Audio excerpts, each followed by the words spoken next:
The impact came without warning, one blinding flash, then silence. Elias Rourke's fighter spiraled through clouds of silver dust, its stabilizers shrieking as the controls went dead. The moon below was a scarred wasteland, wrapped in a haze of frozen storms and glimmering debris. The Argent Wing groaned like a dying creature before crashing into the ashen surface, skidding through molten glass and fractured rock until the world finally stopped moving. When he opened his eyes, everything inside his cockpit was broken except for the faint hum of his suit's life support. The air outside was thin, the color of mercury. He stepped out into it, boots sinking into fine ash that clung to his visor like snow. The stars above were dim, strangled by the planet's strange atmosphere. His comm link was dead, no signal, no rescue. Only the whisper of wind across the endless plains and the slow hiss of leaking oxygen. He walked for hours, his shadow stretching across ruins that looked half natural, half constructed, vast obsidian arches and carved stone veins glowing faintly beneath the dust, remnants of something ancient. By the second day, the hunger had begun. His emergency rations would last 2 more nights, maybe 3. He tried to sleep inside a collapsed structure that might once have been a temple or reactor chamber. The silence pressed on him like a weight. That was when he heard it, a sound like a low, trembling breath. Then another. Shapes moved beyond the ash haze. 3 figures emerged from the pale light, enormous and skeletal, their scales cracked and dulled, eyes hollow as dying stars. Dragons. Elias froze. Every human instinct screamed to run, but their movements were too weak, too fragile. They were starving, each step a struggle. The largest, silver-scaled and thin as bone, lowered her head and exhaled a faint plume of light that flickered out before reaching him. It wasn't an attack. It was a plea. Without thinking, he reached for his pack and pulled out the last ration pods, 3 small metallic packets of protein gel. He tossed them toward the creatures. They sniffed, hesitated, then devoured the contents with desperate grace, their eyes glowing faintly with reborn warmth. When the silver one lifted her head again, Elias heard something, not through sound, but within his mind. A whisper like the echo of an old language, broken but clear enough to understand. "You feed us, human," another voice joined, softer, younger. Why? He didn't know how to answer. He only knew that loneliness was a heavier death than hunger. "Because I can," he said aloud, his breath fogging the visor. The dragons exchanged a look, their dim eyes reflecting his fragile silhouette. For the first time since the crash, Elias felt something alive beneath the silence of this dead moon. He didn't know then that his kindness had awakened more than gratitude. That the dying stars within those creatures had already chosen him as their bond, their last chance at survival. The storm began on the 3rd night, fine dust rising into the air like ghosts, blotting out the moons above.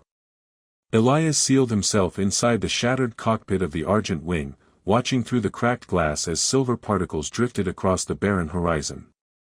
The dragons had not left. They lingered beyond the wreck, their immense bodies curled against the wind, their eyes faintly glowing beneath layers of ash. When lightning arced across the sky, it illuminated them like ancient monuments, living remnants of a world forgotten by both man and time. Elias worked by the dim blue light of his wrist module, cataloging what remained, 1 working plasma torch, 2 oxygen cells, and fragments of carbon fiber plating from the ship's hull. He tried to reroute power to the emergency beacon, but the relay core was fused. He cursed softly. Every attempt at survival felt smaller against the enormity of the silence around him. Then came the voices, not through the air, but inside his mind. "You seek the stars again," *1 whispered, the tone soft and melodic. He startled, scanning the empty air. The silver-scaled one appeared through the ash veil, her head lowering until her eyes met his. The telepathic hum grew stronger. "We once flew among them too." Elias hesitated, his breath catching. "You can understand me?" Her eyes brightened faintly. *We remember speech. When we were more than dust, the other two shapes approached, smaller, thinner, their scales faintly tinted gold and violet. The youngest spoke in halting thought. Our mother called this place home before it died. Something in their words sent a chill through him. The moon was not merely a ruin, it was a tomb. The dragons told him of the celestial war, when their kind were hunted and their life essence harvested as fuel for human ships. He wanted to deny it, he had fought in that same fleet, never knowing what the glowing, dragon cores truly were. The guilt hollowed him. He felt small before these creatures, survivors of extinction, yet still capable of grace. Over the next days, they grew stronger. The energy in their breath rekindled faintly, enough to warm the frozen metal of his ship. Elias shared his heat cells with them, and in return they formed a shimmering barrier of plasma flame that kept the storm from consuming the wreck. Together they endured the endless night. But radiation was seeping into his blood. The medkit confirmed what he already suspected, his cells were breaking down. His skin burned beneath the suit. The dragons watched in silence as he weakened, their eyes shimmering with something deeper than pity. One evening, the Silver One approached, her mind a whisper of fire and sorrow. Human, you gave your life for ours. Let us give ours for yours, He stared at her, heart pounding. What do you mean? The answer came not as words, but as a vision. 3 spirals of light, merging into one, their energy folding into a single human form. The ritual they called the bond of flame. A fusion of essence and soul. Impossible. Unthinkable. Yet as the storm outside howled like the cry of a dying world, Elias felt the first spark of something vast and ancient stirring inside him, hope, wrapped in fire. Elias drifted in and out of consciousness, the radiation fever burning through his veins like molten glass. His breath came shallow, every inhale sharp and metallic. The dragons gathered around him, their immense bodies forming a circle that glowed faintly with shifting light. The air trembled, not from sound, but from power. Static arced between their scales, filling the ruined crater with blue fire. Elias tried to lift his head, to protest, but the Silver One, Seraph, lowered her gaze to his and whispered through thought alone, do not fear. We will not let you fade, He wanted to speak, but his words dissolved into coughing. The youngest, Nyrix, pressed her glowing snout gently to his chest. Her scales flared with light as fractal symbols shimmered across her body, ancient and mathematical, living geometry. Lumia, the middle sister, exhaled a stream of particles that looked like molten gold dust, spreading through the air and wrapping around Elias like liquid fire. His vision blurred as he felt their minds weaving into his, 3 separate rhythms merging with his heartbeat. His surroundings began to dissolve. The ash, the wreck, even gravity seemed to lose its hold. He was falling through light now, suspended in something that was both liquid and infinite. Voices echoed, memories not his own. He saw towering cities suspended in clouds of plasma, dragon hatchlings soaring through nebula storms, and the first humans arriving in warships, wielding weapons that split stars. The dragon's pain flooded through him, not as accusation but as history. They had been creators once, not beasts. Architects of the cosmos, channeling stellar energy to breathe life into new worlds. When Elias opened his eyes again, he was no longer on the ground. His body hovered above the crater, enveloped in a cocoon of energy. His heart stopped, then started again, each pulse echoing with a faint metallic resonance.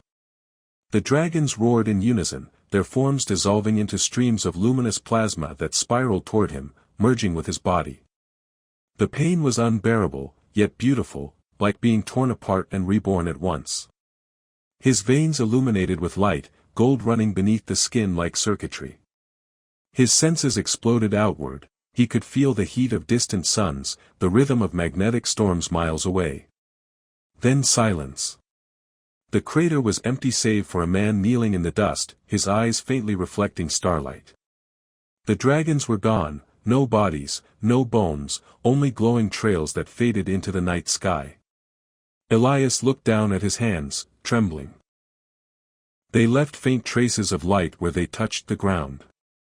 His heartbeat thrummed in his ears, slow and thunderous, as if some colossal being breathed within him.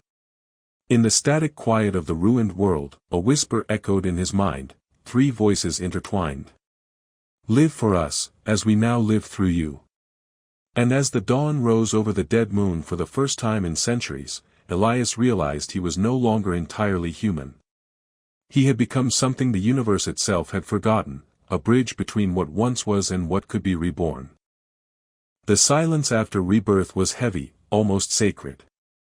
Elias stood among the ruins, his breath slow, his vision strange. Every particle of ash shimmered with light, every movement carried echoes of energy he could now feel rather than see.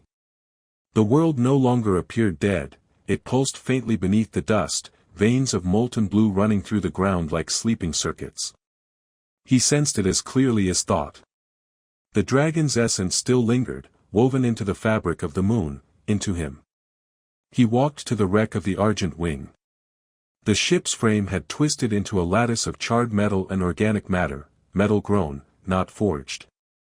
When he laid his hand upon the hull, the surface rippled, responding to his touch like living skin. The dragon's power moved through him instinctively. He closed his eyes, focused, and the ship began to heal. Plates of nanofiber shifted, fusing together with luminous seams. Power cells hummed faintly. Circuits illuminated like veins under flesh. What had once been dead machinery now felt alive, half ship, half creature. The voice of Sereth whispered within him, soft and resonant. You are our vessel now, as it is yours. What we were, you carry forward. Elias felt her warmth, distant yet near, as if speaking from another dimension of thought. He realized he could no longer separate his consciousness from theirs. Lumia's laughter rippled faintly in his mind when he stumbled, testing his strength. Nyrix's curiosity pressed through him, urging him to look skyward, to remember what flight felt like. He rose above the crater, the air bending beneath invisible wings. The thrusters of the Argent Wing flared to life, but no fuel burned. Instead, radiant plasma poured from the engines, pure, sentient fire drawn from within him. The ship ascended with the grace of something reborn, streaking through the thin clouds and breaking into the cold void above. Stars filled his vision, but he saw more than light.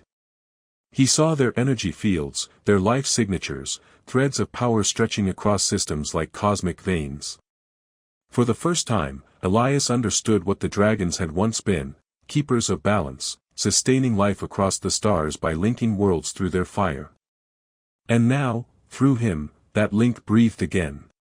Yet as wonder filled him, so did grief. Their voices had grown fainter. He felt the hollow ache of their absence even as their essence fueled his heart.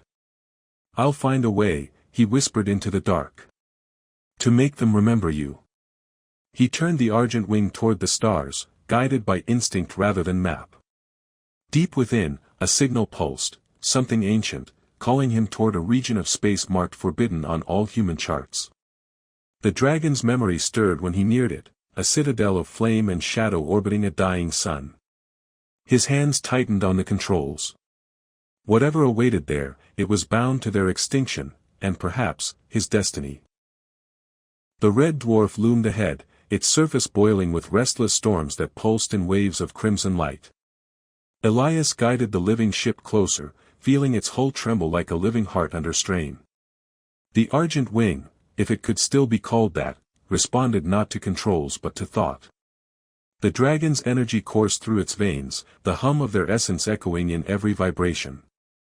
The citadel came into view, a colossal ring of broken spires and floating monoliths orbiting the star like the bones of a fallen god. As he descended into its orbit, the whispers began again, fragmented, sorrowful voices trapped within the structure. They spoke in frequencies beyond human hearing, but Elias could feel them, vibrating against his chest like echoes of memory. The dragon's voices within him stirred in response, their tones layered with both reverence and dread. This was our cradle, and our grave, Sereth murmured. The citadel's interior was vast enough to swallow continents.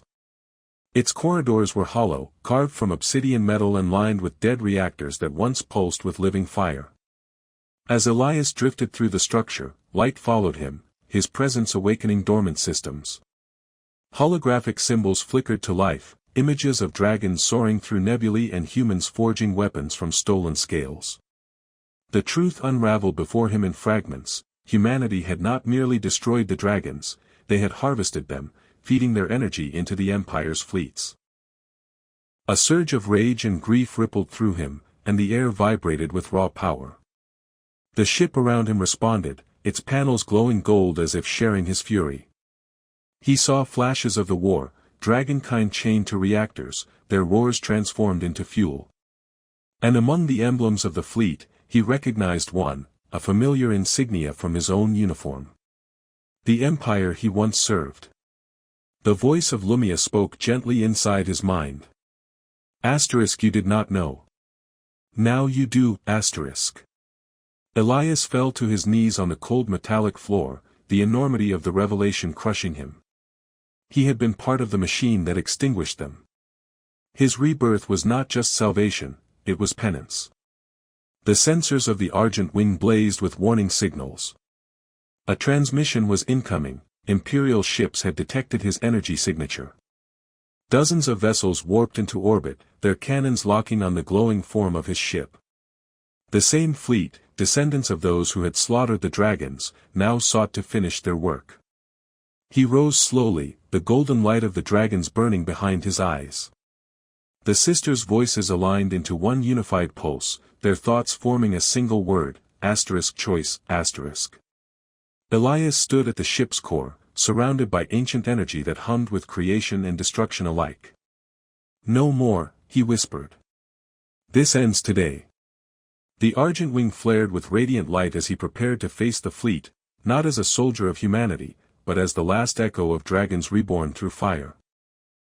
The first blast hit like a thunderclap, scattering plasma across the void. The Argent Wing surged forward, alive with gold fire, weaving between Imperial ships whose weapons painted the dark in crimson. Elias felt no fear, only a calm resonance pulsing through his veins, the dragons' hearts beating in unison with his.